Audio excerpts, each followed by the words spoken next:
Habang naglalakad ako papuntang trabaho ay nakita ko si Lola nakaupo sa may tabi at humihingi, kaya naman aking nilapitan.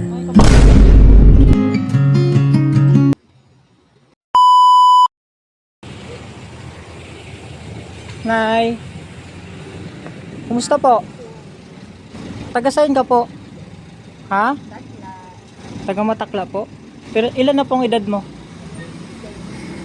Po? 70 na po.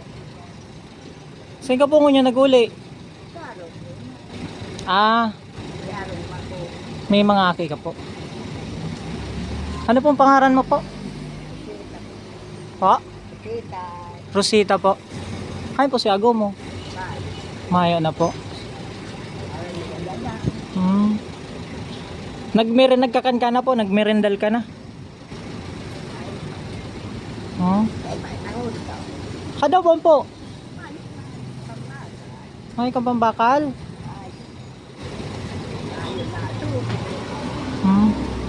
Haloy ka na po digdi nagtatambay.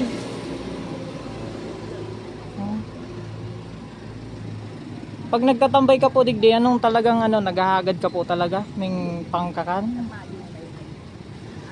Si mga aki mo po nasain. Mayo. Dawa po digdi sa sa Bicol, mayo ka pong kaibanan.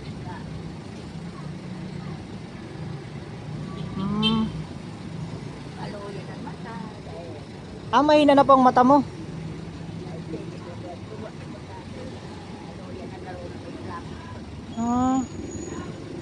Pero po nakakahiling ka pa man, nakakakita ka pa naman po.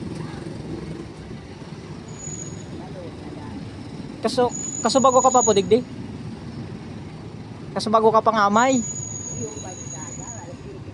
Mga alas 7, amay-amay Gusto po magmerendal sana o mag-snack, maya mo po.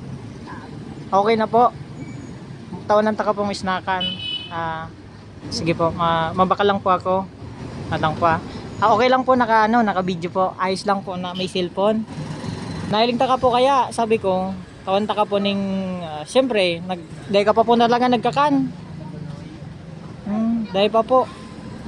Sige, mabaka lang po akong pagkakan, tapos tawan ta ka pong pagkakan para maka-snack ka na po.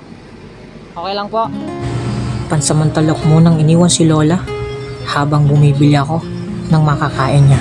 Mga kaibigan, hindi ko po muna isinali ang video ng pagbigay ko ng pagkain kay Lola dahil nagmamadali na po ako. Ngunit nang binigay ko na sa kanya ang kanyang makakain, ay nakita ko sa kanyang mga mata ang lungkot na dala-dala.